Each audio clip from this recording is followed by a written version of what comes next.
नमस्कार। लोकसभा चुनाव से जुड़ा कैपिटल टीवी का खास शो 24 करन विपक्ष बेदम देख रहे हैं आप। मैं हूं आपके साथ पूजा। आज संसद से पीएम मोदी ने विपक्ष पर जोरदार हमला किया है। 2024 चुनाव में जीत की गारंटी की हुंकार भरी, कांग्रेस की दुकान में ताला लगने की बात कही, चुन चुन कर विपक्ष पर शब्दों से ऐसे बाण चलाए जिसे सुन विपक्ष के नेता भी डर गए और कहा अब की बार बीजेपी को 370 तो एनडीए को 400 पार। विपक्षी गठबंधन पर भी पीएम मोदी ने कड़ा प्रहार किया। विपक्षी गठबंधन पर तंज कसते हुए कहा कि विपक्ष ने भानुमति का कुनबा जोड़ा, फिर अलायंस का ही अलाइनमेंट बिगड़ गया। तो ये पीएम मोदी का आज संसद से विपक्ष पर कड़े प्रहार की बात हो गई, पर जमीन पर विपक्ष का हाल क्या है वो आपको बताएंगे, क्योंकि बड़ी खबर महाराष्ट्र से सामने आ रही है कि कांग्रेस पार्टी टूटने के कगार पर है। बिहार कांग्रेस में भी बवाल है। हर राज्य में विपक्ष का सूफड़ा हो रहा साफ है। तो विपक्षी गठबंधन से जुड़ी ताजा अपडेट आपको देंगे। चर्चा के लिए मेरे साथ जुड़े हैं कैपिटल टीवी के editor in chief doctor Manish Kumar और एग्जीक्यूटिव एडिटर राजीव जी। सर, आप दोनों का ही बहुत बहुत स्वागत है। धन्यवाद। आज तो पीएम मोदी गजब के फॉर्म में नजर आए। 1.5 घंटा से ज्यादा उन्होंने भाषण दिया है, लेकिन अगर संक्षेप में समझे तो क्या क्या ऐसी चीजें हैं जो मार्क करने लायक है? देखिए, संक्षेप में अगर समझे तो ऐसा लग रहा है कि 2024 का जो चुनाव होने जा रहा है, it's going to be a cricket match between India versus Nepal. तो रिजल्ट क्या होगा? जी, ये बेदम तो पहले से थे ये लोग, लेकिन प्रधानमंत्री मोदी अब टीज कर रहे हैं। और क्या संख्या इन्होंने दी है? 400 पार नहीं कहा, बीजेपी 370। ये 370 समझ लीजिए क्या है। 370 जो है, इन विपक्ष जिन चीजों से विचलित होता है वही। और उन्होंने क्या कहा? राम आ गए। तो कोर आइडियोलॉजिकल प्लैंक जो प्रधानमंत्री मोदी की गवर्नेंस का जो हॉलमार्क है, उसको बड़े ही कटाक्ष और बहुत ही जो मासेस को अपील करे उस अंदाज में प्रधानमंत्री मोदी ने अपनी सरकार के कारनामों को आज देश के सामने रखा। क्या कहा उन्होंने? उन्होंने कहा कि गजब का स्लो कांग्रेसी सिस्टम है, 9 दिन चले 2.5 मील। इन शब्दों का इस्तेमाल, इसका मतलब क्या है कि तुम बिल्कुल ही लुंज पुंज तरीके से सरकार और देश को चलाते रहे। तुम्हें देश के लोगों के ऊपर, इनकी मेहनत, इनकी कर्मठता, इनके टैलेंट के ऊपर न नेहरू को भरोसा था, ना इंदिरा गांधी को भरोसा था। लाल किले से दुहाई देते थे कि अमेरिका के लोग ऐसे करते हैं, जापान के लोग ऐसे करते हैं, हिंदुस्तान के लोग नहीं कर सकते। एक हीन भावना में देश को आपने पहुंचा दिया। और ब्रह्मांड के सबसे बड़े ज्ञाता इकोनॉमिक्स के मनमोहन सिंह के बारे में कहा कि 2014 में उन्होंने भाषण देकर के कहा था कि 2044 में हम 3rd लार्जेस्ट इकोनॉमी बनेंगे। अभी हम 2014 में 11वीं सबसे बड़ी अर्थव्यवस्था बन गए हैं। मुबारक हो। प्रधानमंत्री ने कहा, ये क्या सपना भी बड़ा घटिया देखते हो, सपना तो कम से कम कायदे का देखो। और ये बात गौर करने की है, जब अटल बिहारी वाजपेयी थे तो तमाम, आप गूगल करेंगे, उस जमाने में दुनिया के लोग हो या हिंदुस्तान के, जो वो बीजेपी वाले नहीं, नॉन बीजेपी वाले भी, अखबारों में आर्टिकल आता था कि ये सेंचुरी जो है, 21st century is going to be India century, Hindustan जो बहुत आगे बढ़ेगा। लेकिन जैसे ही कांग्रेस पार्टी की सरकार आ गई, कोई अगर 2011-12 में कहता कि हम विश्व गुरु बनते तो लोग हंसते, बोलते पागल हो गया, दिमाग खराब हो गया है। तो इस जगह से हिंदुस्तान के पूरे मोराल को कांग्रेस पार्टी ने खत्म कर दिया। और इसीलिए उन्होंने कहा कि इसकी जड़ में भ्रष्टाचार और परिवारवाद है। इस परिवारवाद की वजह से सब कुछ चौपट हो गया। और इसके लिए कांग्रेस पार्टी को उन्होंने, और मैं बताऊं कि ये जो भाषण था, इट्स अ हिस्टोरिकल स्पीच।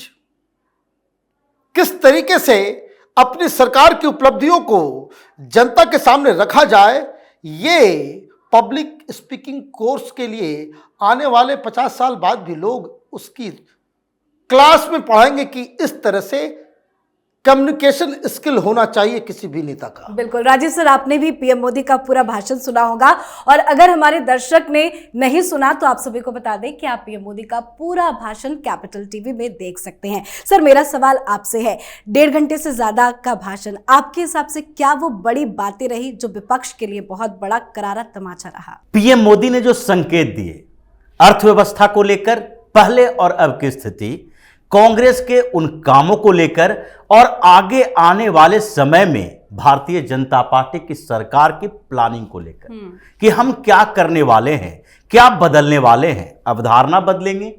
और जो भारत के प्रति दूसरे देशों में भी चल रहा है, जो दूसरे देशों की अवधारणा है, वो कैसे 10 सालों में बदली है, ये कांग्रेस को सीखना चाहिए, समझना चाहिए। कांग्रेस ने तो, जैसा कि डॉक्टर साहब ने कहा, बड़ी बात कही कि ब्रह्मांड के सबसे बड़े अर्थशास्त्री ने जो बातें कही थी, वो सपना देखना भी है तो इतने छोटे सपना क्यों देखते हो, जो हम करके दिखा रहे हैं 10 साल के अंदर। लेकिन उससे भी बड़ी बात यह है कि उन्होंने जो जड़ में बताई कि जिस तरीके से परिवार और परिवारवाद और भ्रष्टाचार, ये 2 ऐसे शब्द हैं जिसने देश की राजनीति और देश की अर्थव्यवस्था दोनों को खोखला किया है। देश की राजनीति, वो सिर्फ अपनी पार्टी की बात नहीं कर रहे, वो कहते हैं डेमोक्रेसी की बात। डेमोक्रेसी में सत्ता पक्ष और विपक्ष दोनों की बड़ी भूमिका होती है। लेकिन अगर विपक्ष बिखरा हुआ हो, इस तरीके से एक निगेटिव अप्रोच के साथ आगे बढ़ता हो, विपक्ष अगर ये सोचता हो कि एक परिवार विशेष का व्यक्ति जो कितना भी निकम्मा, नाकारा, बुद्धिहीन हो, वही हमारा लीडर होगा, तो फिर उस विपक्ष की क्या भविष्य हो सकता है। तो उन्होंने ये संकेत दिया कि अभी भी संभल जाओ, समय है, तुम लोग कम से कम पॉजिटिव पॉलिटिक्स करो, निगेटिव पॉलिटिक्स मत करो कि संसद में हंगामा करना, शोर शराबा करना, सही मुद्दे नहीं उठाना, लोगों तक सही बात पहुंचने नहीं देना और सिर्फ आलोचना की राजनीति करना, ये छोड़ दो। जनता अब इन बातों को समझ चुकी है कि तुमने इतने सालों में क्या किया। और उससे भी बड़ी बात कि जो देश से लूट कर ले गया है उसे तो लौटाना पड़ेगा। जनता की बात है। ये जो कहते हैं विपक्षी पार्टी के नेता, भारतीय जनता पार्टी या फिर पीएम मोदी हैं जो बदला ले रहे हैं, बदला तो लेंगे, लेकिन ये बहुत बड़ी बात है, उन्होंने कही कि जो लूटा है उसे लौटाना होगा। क्या एक्शन लेने जा रहे हैं? बिल्कुल यही बात है कि लूटा है वो लौटाना होगा। कैसे लौटाएंगे वो तो पीएम मोदी खुद जानते हैं। जी। देश से लेकर विदेश तक जो ब्लैक मनी का कारोबार कर रहा है वो डर रहा है, इसलिए क्योंकि जो आरोप इन लोगों ने लगाया उस आरोप का भी वो खुद जवाब देते हैं, बदला ले रहे हैं। लेकिन बदला किस लिए, किसका बदला ले रहे हैं? वो अपना बदला ले रहे हैं या जनता का बदला ले रहे हैं? क्योंकि इन लोगों ने जनता के पैसे लूटे। अब कौन आएगा? कोई तो आएगा। ये तो हमारे सनातन परंपराओं में है, यदा यदा हि धर्मस्य ग्लानिर्भवति भारत अभ्युत्थानम धर्मस्य तदात्मानं सृजम्यहम्।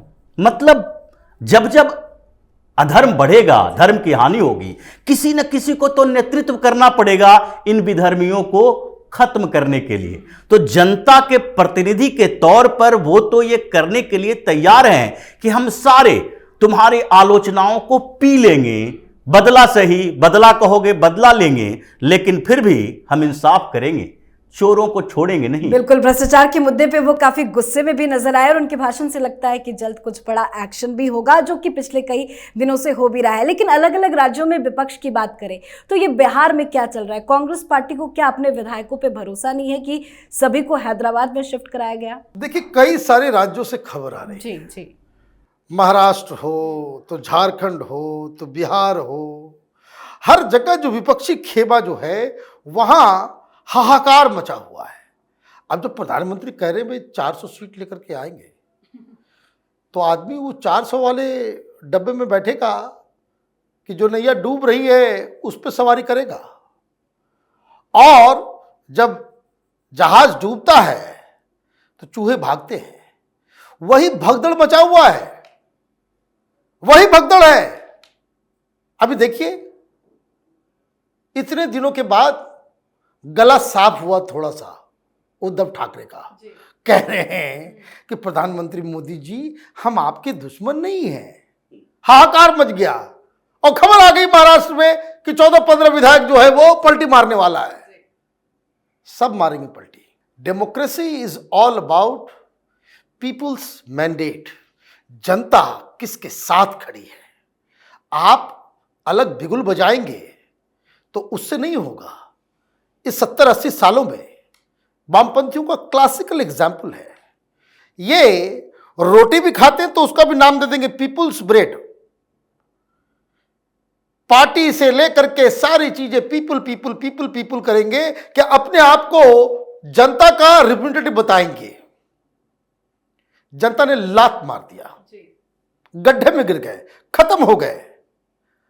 राहुल गांधी उसी का घटिया नकल करने में लगे हुए। जिस विचारधारा, जिस सोच को, जो जन्मजात एंटी इंडिया है, एंटी हिंदू है, उसको आप अपनाओगे तो यही चीजें होंगी। अब इनको भी खबर आती है। अभी आपने बिहार के बारे में पूछा, बिहार में तो अजीबोगरीब कहानी है। राहुल गांधी बिहार आने वाले, मीटिंग बुलाया, बघेल को वहां भेजना था, 15 विधायक का फोन ही काम नहीं कर रहा है।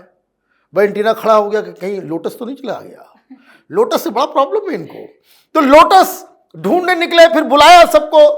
कल तमाम विधायकों को बुलाया, 19 में से 17 पहुंचे, 2 जो है वो नहीं पहुंचे, कुछ पर व्यक्तिगत कारण बताया, और दिल्ली में ही हवाई जहाज में बिठा करके भेज दिया गया उनको हैदराबाद। क्यों? क्योंकि 12 तारीख को वहां पे बहुमत साबित करना है। इनको डर सता रहा है। भाई ऐसे भेड़ बकरी को क्यों देते हो टिकट? जो ऐसे क्रूशियल मौके पे बदल जाए, बिक जाए, तो ऐसे लोगों को टिकट ही क्यों देते हो? तो वहां किसी रिसोर्ट में बंद कर दिया गया है, सबसे फोन छीन लिया गया है।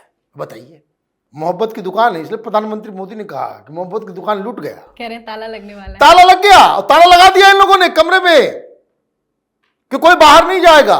और आपको क्या चाहिए? बिहार में वैसे ही आजकल मदिरा वगैरह मिलता नहीं है, तो वहां उनके एंटरटेनमेंट का सारा व्यवस्था जो है हैदराबाद में कर दिया गया है।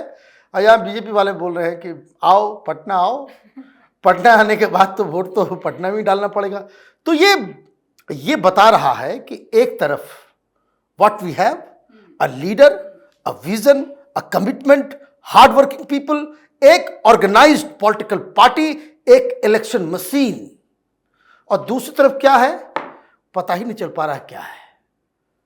उसको तो आप बता भी नहीं सकते कि भाई ये गड़बड़ी है, वो गड़बड़ी, पूरा वो सब कुछ ही गड़बड़ है। तो ये कैसे ये लड़ाई लड़ी जाएगी? इसलिए मैंने कहा कि it's going to be a match, cricket match between India and Nepal. जी बिल्कुल। केरल से भी मारधाड़ की खबर सामने आ रही है, महाराष्ट्र का भी सर ने जिक्र किया, बिहार में भी बवाल है। क्या उद्धव ठाकरे जिस तरह के उन्होंने बयान दिए हैं, क्या पाला बदलेंगे? देखिए, उद्धव ठाकरे को बदल लेना चाहिए। ये बदकिस्मती है उद्धव ठाकरे की, और बाला साहब ठाकरे के परिवार में उद्धव ठाकरे जैसे व्यक्ति पैदा हुए। अगर वो गठबंधन छोड़े थे कोई दिक्कत नहीं थी, आप भारतीय जनता पार्टी के साथ रहो या कांग्रेस के साथ रहो, लेकिन आप में एबिलिटी होनी चाहिए कि आप जिसके साथ जा रहे हो उसके कारण खुद को मत बदलो, सामने वाले को बदल दो। इसने यही नहीं किया। ये वहां जाके सो कॉल्ड सेकुलर हो गया, लेकिन कांग्रेस और एनसीपी इनके साथ आके ये राइट विंगर नहीं हुए, हिंदूवादी नहीं हुए। ये वहां जाके भी ये लोगों के साथ नहीं रहे, इनके खिलाफ ही रहे, उनके साथ ये बदलते रहे। तो अब अगर ये लौट आते हैं, भारतीय जनता पार्टी अगर स्वीकार कर लेती है, शिंदे और उद्धव ठाकरे दोनों एक हो जाते हैं, तो महाराष्ट्र के लिए और हिंदुत्ववादी एक पार्टी के तौर पर अच्छी बात है। लेकिन अगर नहीं आएंगे तो दुर्भाग्य की बात है। सिर्फ महाराष्ट्र की बात तो है नहीं, महाराष्ट्र के साथ केरल में कांग्रेस के लिए क्या स्थिति हो गई है। केरल में कांग्रेस कम्युनिस्ट पार्टी के खिलाफ लड़ेंगे। डी राजा ने कहा राहुल गांधी को वायनाड से भाग जाओ, यहां हम अपनी पत्नी को खड़ा करेंगे, एनी राजा को नहीं, अगर लड़ोगे भी तो भी हम खड़ा करेंगे। अब सबसे ज्यादा सीटें तो केरल से ही कांग्रेस पार्टी को है, 15 सीटें। ये किसी भी स्टेट में, बड़े बड़े स्टेट में देख लीजिए, पश्चिम बंगाल 42 सीटों वाला या बिहार 40 सीटों वाला, उत्तर प्रदेश 80 सीटों वाला, एक सीट 2 सीट ऐसे सीटें मिली वैसे है अच्छा लोकसभा में। सजेशन मिला है राहुल गांधी को, मणिपुर चले जाना चाहिए। और मणिपुर तो जाने की संभावना है भी नहीं, वहां जाएंगे तो इस बार तो पिटा के आएंगे, क्योंकि अब सेटिंग मणिपुर के साथ असम की हो गई है। लेकिन सबसे बड़ी समस्या इनके लिए हो रही है कि अब चुनाव लड़ेंगे कहां से, हारने के लिए लड़ें या जीतने के लिए लड़ें, या फिर चुनाव ही न लड़ें। इस बार तो ऐसा ही लगता है राहुल गांधी को भी चुनाव नहीं लड़ना चाहिए, सोनिया गांधी को भी नहीं लड़ना प्रशांत चाहिए। किशोर कह रहे हैं कि राहुल गांधी के अंदर बहुत ज्यादा कॉन्फिडेंट है, वो हारते जाते हैं फिर भी उनको शर्म नहीं आती। ये तो है, कॉन्फिडेंस तो है। ये प्रशांत किशोर उनके साथ रहने वाले व्यक्ति हैं, इससे बड़ा कॉन्फिडेंस किसी के पास क्या हो सकता है कि इतने दिनों से लगातार हार के बाद भी वो संघर्ष कर रहे हैं, कोशिश कर रहे हैं कि पता नहीं कब इनकी किस्मत पलट जाए। जी जी बिल्कुल, बहुत बहुत धन्यवाद सर आप दोनों। धन्यवाद। तो कुछ राज्यों में बार्गेनिंग चल रही है, महाराष्ट्र बिहार में कांग्रेस टूट के कगार पर है, कुछ राज्यों में इंडी गठबंधन का खात्मा होता नजर आ रहा है, तो कुछ राज्यों में मार धाड़ की नौबत आ गई है। कुल मिलाकर चारों तरफ से विपक्ष बेदम है और आज संसद से भी पीएम मोदी ने विपक्ष पर तगड़ा प्रहार कर दिया। आप अपनी राय कमेंट कर लिखें। देखते रहिए कैपिटल टीवी। नमस्कार।